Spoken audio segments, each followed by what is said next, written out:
Hello Selanjaran Club, welcome back. Kali ini saya akan menceritakan sebuah film berjudul Koma yang rilis di tahun 2019 nih sob. Jadi, tenangkan pikiran kalian sejenak dan selamat menonton.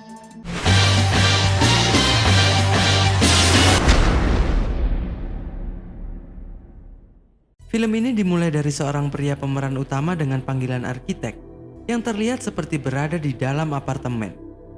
Di apartemen itu terdapat miniatur sebuah pulau modern hasil rancangannya sendiri. Sesaat kemudian, arsitek terkejut melihat beberapa barang dan atap tempat itu seperti terbentuk dari sesuatu yang berwarna hitam. Melihat keanehan itu, arsitek segera keluar dari apartemen. Sesampainya di luar, dia melihat beberapa bangunan dan jalanan seperti melayang. Bahkan ada juga yang terbalik. Beberapa saat kemudian muncul makhluk pembunuh yang disebut Reaper. Ketika Reaper ingin menyerang arsitek, muncul 3 orang meledakkan Reaper itu yang kemudian mereka membawa arsitek bersama mereka. 2 orang pria itu diantaranya dipanggil Phantom dan Pilot, sedangkan yang wanita dipanggil Fly.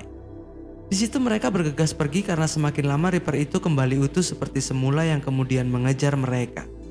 Di situ mereka mencoba melarikan diri dengan melompati beberapa bangunan yang terbalik. Karena belum mengetahui apa-apa, arsitek sempat ragu untuk melompat sehingga membuatnya hampir saja terjatuh. Dengan segera mereka membantu arsitek yang kemudian Phantom menembak Reaper itu. Di situ tangan Phantom sedikit meleleh karena tersentuh oleh Reaper.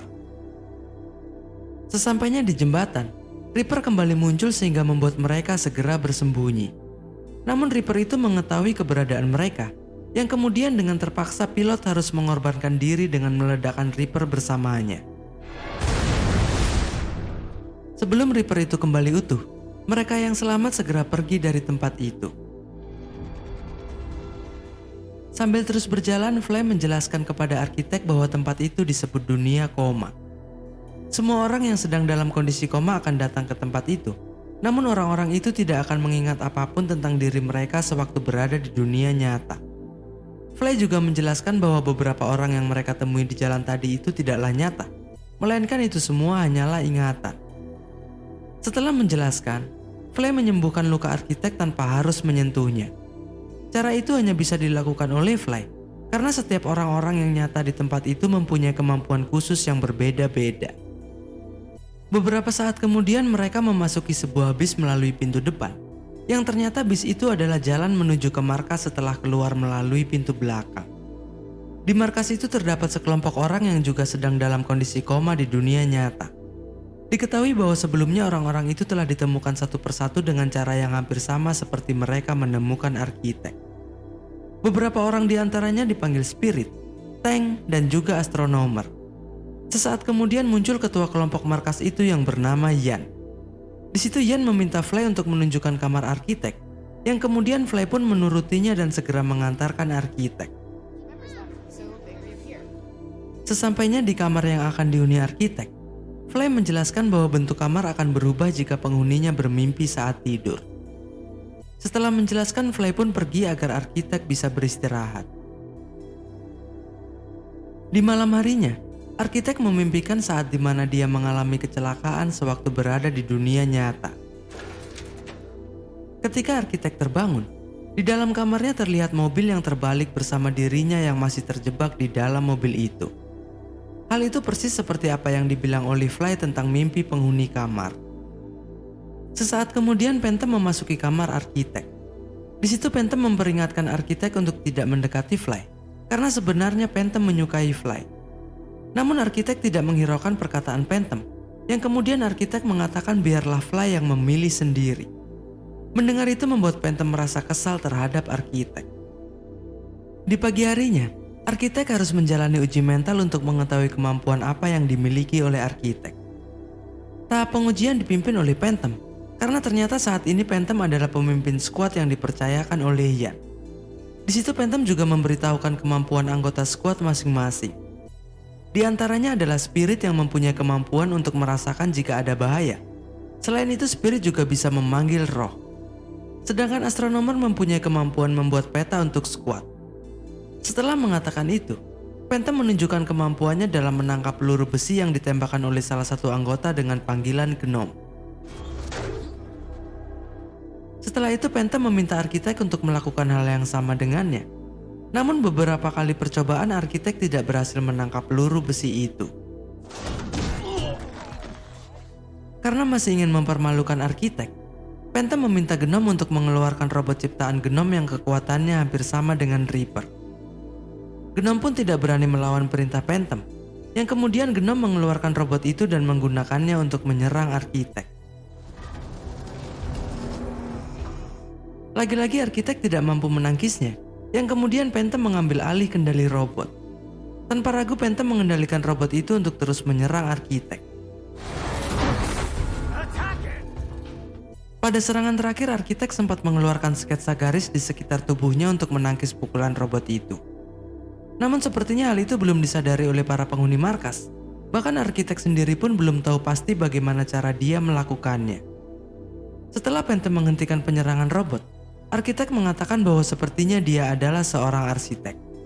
Dari situlah para penghuni markas memanggilnya arsitek. Keesokan harinya tim Phantom bersiap pergi untuk mencari peledak di sebuah kapal selam. Pada awalnya Phantom tidak mengajak arsitek karena arsitek tidak mempunyai kemampuan bertarung. Namun di situ arsitek memaksa untuk ikut dan hal itu didukung oleh Ian. Dengan kesal Phantom pun menyetujuinya karena perintah dari Ian harus dituruti. Pada akhirnya mereka pun berangkat dan menuju ke suatu tempat yang berjarak cukup jauh dari markas. Perjalanan mereka dipandu oleh astronomer karena hanya dia yang mahir dalam hal itu. Di tengah perjalanan, astronomer memberitahukan kepada arsitek bahwa Reapers adalah pasien koma yang mengalami kematian otak. Namun mesin penyokong kehidupan masih menyala sehingga mereka belum benar-benar mati. Setelah semua penjelasan itu, mereka melanjutkan perjalanan dan telah sampai di tempat tujuan. Sebelum memasuki area itu, mereka menyiapkan senjata terlebih dahulu karena mereka harus menghadapi para penjaga yang selalu menembaki orang asing yang datang. Setelah selesai bersiap, pada akhirnya mereka memasuki tempat itu. Aksi mereka dimulai dengan spirit yang menciptakan bayangan Phantom untuk mengalihkan perhatian salah satu penjaga. Setelah berhasil melumpuhkan penjaga itu, dengan seenaknya Phantom menyerang penjaga yang lainnya. Hal itu mengakibatkan pihak musuh mengetahui keberadaan mereka yang tentu saja kondisi itu sangat membahayakan tim. Dengan terpaksa tim pun harus menghadapi para penjaga tanpa strategi yang matang. Sesaat kemudian tank melindungi Phantom yang menyerang seorang diri. Di situ Phantom berhasil melumpuhkan beberapa penjaga lainnya. Namun setelah itu tank sempat tertembak. Melihat itu Spirit segera menciptakan bayangan astronomer untuk mengecoh para penjaga, yang kemudian astronomer asli berhasil melumpuhkan para penjaga itu. Lalu Flame menghampiri tank dan segera menyembuhkan lukanya. Setelah semua kejadian itu, astronomer merasa kesal kepada Phantom karena Phantom sudah membahayakan nyawa tim. Namun Phantom tidak memperdulikan perkataan astronomer. Di situ Phantom juga mengatakan bahwa mereka semua harus menuruti perintahnya karena dia adalah pemimpin tim. Di saat itu juga Gnome berhasil membuka kunci pintu dengan meretasnya, sehingga hal itu menghentikan pertengkaran Phantom dan astronomer karena mereka harus segera masuk. Sesampainya di dalam, mereka telah menemukan kapal selam yang dimaksud dan berencana ingin mengambil torpedo dari kapal selam itu. Di situ Gnome dan salah satu anggota bernama Cable bertugas untuk menyeimbangkan torpedo. Sedangkan arsitek dan astronomer bertugas menarik rantai untuk mengangkat torpedo itu yang kemudian dibantu oleh Fly. Sesaat kemudian Spirit merasakan kehadiran para Reaper. Dan benar saja terlihat dari kejauhan bahwa para Reaper mulai mendekat. Melihat itu, Gnome segera turun untuk membantu menarik rantai. Namun semakin lama para Reaper semakin mendekat, yang kemudian Phantom memerintahkan tim untuk segera pergi meninggalkan torpedo itu. Tetapi hal itu tidak mungkin dilakukan karena jika torpedo dijatuhkan begitu saja, maka torpedo itu akan meledak dan membunuh mereka semua. Saat kondisi semakin mendesak, arsitek meminta tim untuk tetap bertahan yang kemudian dia berkonsentrasi untuk mengeluarkan kemampuannya.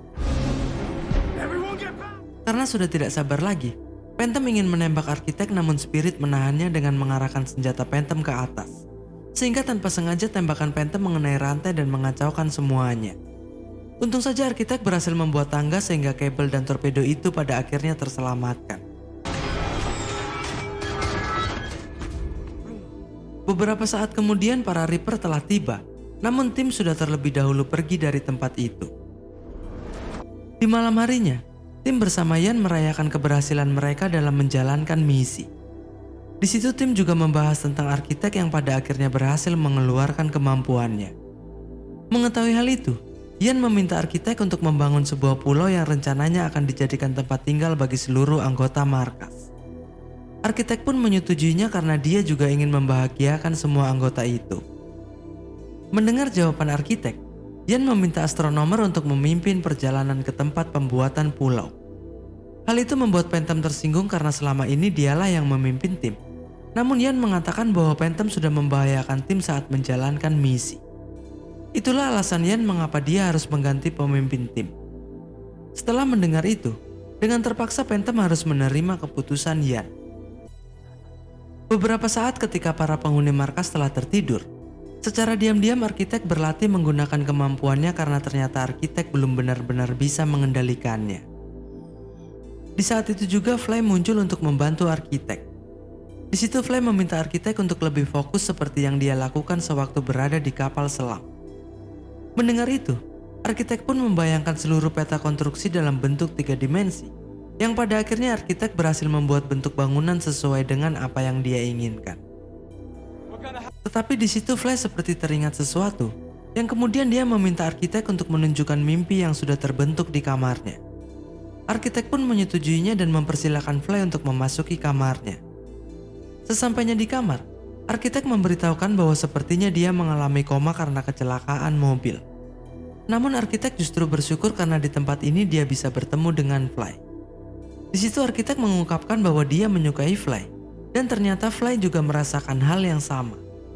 Dari situlah kedekatan antara Fly dan arsitek di dunia koma.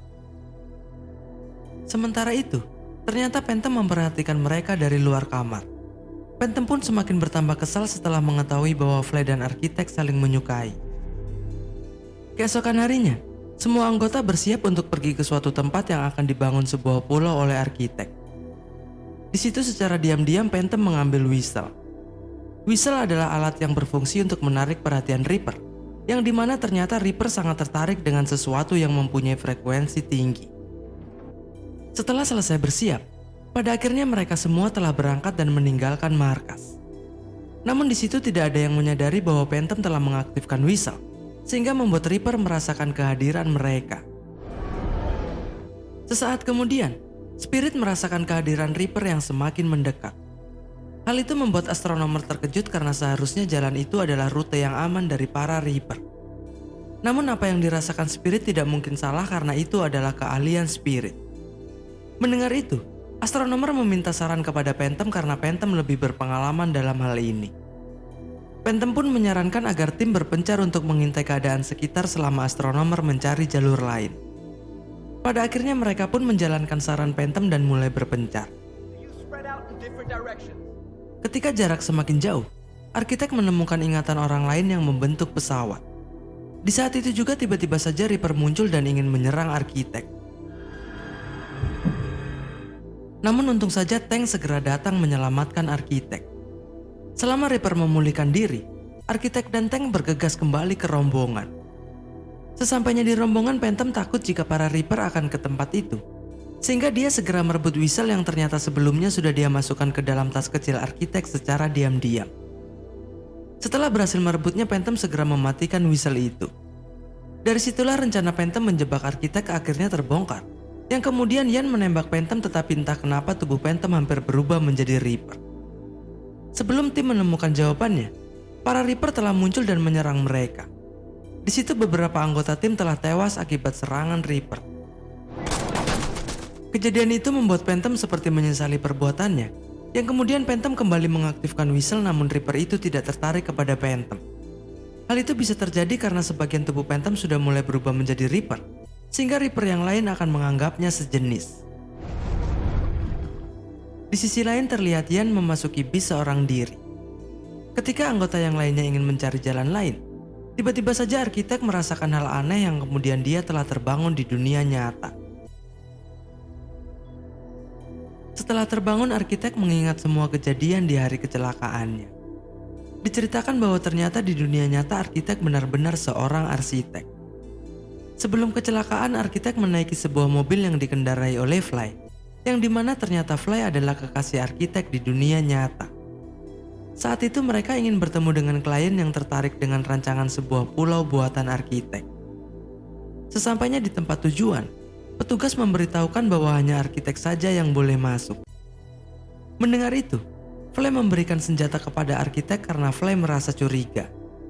Setelah itu pada akhirnya hanya arsitek yang masuk sedangkan Fly tetap menunggu di mobil. Saat arsitek masuk ke dalam, terlihat bahwa tempat itu adalah bekas rumah sakit. Di situ arsitek dipertemukan dengan pemimpin tempat itu yang ternyata adalah Yan.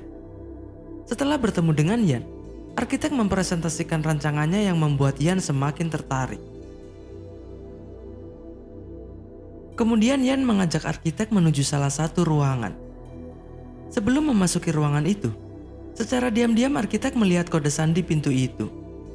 Saat ruangan terbuka, terlihat beberapa orang yang terbaring dalam keadaan koma. Orang-orang itu adalah bahan percobaan untuk eksperimen Yan.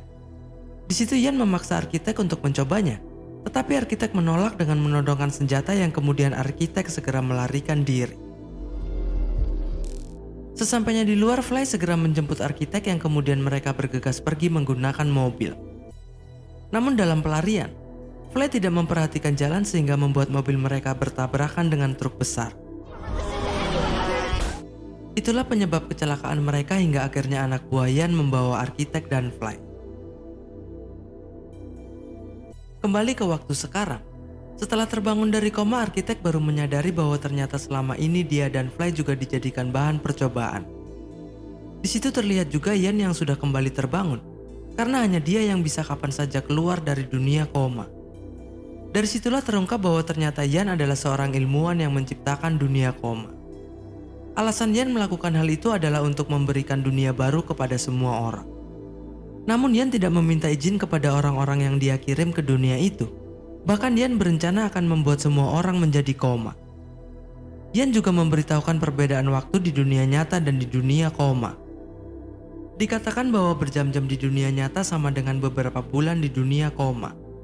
Contohnya adalah Fly berada di dunia koma terlebih dahulu karena Fly dikirim ke dunia itu beberapa jam sebelum arsitek. Setelah mengatakan semua itu, Yan memberitahukan kenapa dia sangat ingin mengirim arsitek ke dunia koma. Alasannya karena Yan ingin rancangan pulau milik arsitek dibangun di dunia koma, yang dimana hanya arsitek yang bisa membuatnya. Mendengar semua itu, arsitek menolak untuk melakukannya karena dia merasa bahwa eksperimen Yan adalah perbuatan yang salah. Namun Yan mengatakan bahwa dia akan membangunkan Fly jika arsitek membuatkan pulau untuknya. Karena sangat menginginkan hal itu, dengan terpaksa arsitek harus menuruti keinginan Yan.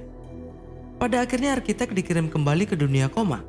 Namun sebelum tidak sadarkan diri, dia sempat melihat sebuah gambar yang terpajang di dinding. Kembali ke dunia koma, terlihat Fly dan yang lainnya akan diserang oleh Reaper. Di saat itulah arsitek datang menolong mereka dengan cara membuat jembatan yang ujungnya menimpa Reaper itu. Setelah berhasil melumpuhkan Reaper, arsitek segera mengajak mereka untuk menuju ke suatu tempat. Beberapa saat kemudian mereka telah sampai di suatu tempat yang akan dibangun pulau. Di situ arsitek memberitahukan tim bahwa Yan sudah memanfaatkan mereka. Namun sebelum selesai berbicara, Yan muncul dan segera meminta arsitek untuk mulai membangun pulau. Karena tidak bisa menolak, pada akhirnya arsitek pun mulai membuatkan pulau itu.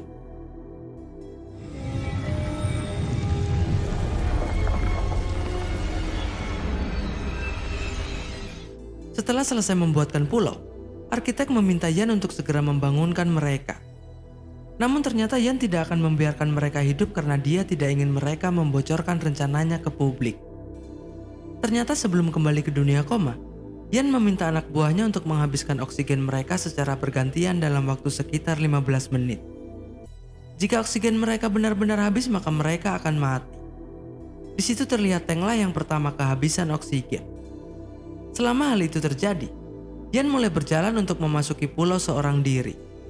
Di saat itu juga arsitek Fly dan astronomer segera pergi, sedangkan Spirit tidak ikut karena dia sangat terpukau dengan pulau itu. Namun pada akhirnya Spirit pun juga telah kehabisan oksigen.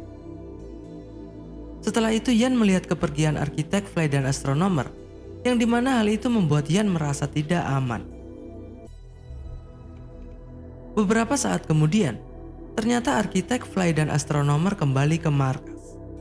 Di situ mereka ingin mencoba keluar dari dunia koma melalui mimpi arsitek yang sudah terbentuk di kamarnya. Namun tidak disangka para Reaper sudah terlebih dahulu berada di markas mereka, sehingga dengan terpaksa mereka harus menghadang Reaper itu terlebih dahulu. Di situ arsitek menggunakan robot buatan Genom untuk menghadapi Reaper, yang kemudian mereka segera menuju ke kamar arsitek. Sesampainya di kamar arsitek, mereka segera memasuki wujud mimpi itu, yang dimana terlihat bangunan bekas rumah sakit milik Yan. Namun bagian dalam bangunan itu berbeda dengan apa yang dilihat arsitek di dunia nyata. Dengan panik, arsitek mengajak Fly dan astronomer menuju ke ruangan eksperimen. Namun ternyata ruangan itu juga berbeda dengan yang ada di dunia nyata. Hal itu membuat arsitek sedikit frustasi, yang kemudian astronomer meminta arsitek untuk mengingat apapun yang sebelumnya pernah dia lihat di dalam ruangan itu. Mendengar itu membuat arsitek teringat sesuatu. Sesaat kemudian mereka telah keluar dari gedung, dan di situ arsitek melihat bentuk bangunan yang sama dengan gambar yang terpajang di ruang eksperimen. Namun di saat itu juga oksigen astronomer telah habis. Bersamaan dengan menghilangnya astronomer, muncul Yan yang ternyata sudah menunggu mereka di balik tiang bangunan. Selama Yan berbicara, secara diam-diam arsitek membuat jebakan untuk Yan, namun Yan berhasil menghancurkannya yang kemudian Yan menangkap arsitek. Tetapi tanpa diduga muncul salah satu Reaper yang tiba-tiba saja menusuk tubuh Yan sehingga menewaskan Yan. Setelah membunuh Yan, Reaper itu mengamati arsitek yang dimana wajahnya terlihat seperti wajah Phantom. Namun entah kenapa Reaper itu tidak membunuh arsitek dan Fly, melainkan Reaper itu hanya membiarkan mereka pergi begitu saja. Di situ arsitek dan Fly mendekati bangunan yang sama seperti di gambar pajangan dinding, yang kemudian arsitek memulai proses untuk kembali ke dunia nyata. Namun di saat itu juga oksigen Fly sudah hampir habis. Sesaat kemudian arsitek telah kembali sadar dari komanya. Dengan segera dia melepaskan kabel oksigen miliknya, yang kemudian dia juga melepaskan kabel oksigen milik Fly. Untung saja arsitek tidak terlambat dan pada akhirnya Fly telah kembali sadar. Di saat itu juga anak buah Yan mulai panik melihat kondisi Yan saat ini. Ketika arsitek dan Fly berjalan keluar, dengan tatapan heran anak buah Yan hanya membiarkan mereka pergi begitu saja. Sebagai penutup di film ini, pada akhirnya arsitek dan Fly memulai kembali kehidupan mereka bersama-sama. Oke sob, itu tadi alur cerita dari film berjudul Koma yang rilis di tahun 2019. Ditunggu uploadan selanjutnya ya sob. Thanks for watching and see ya.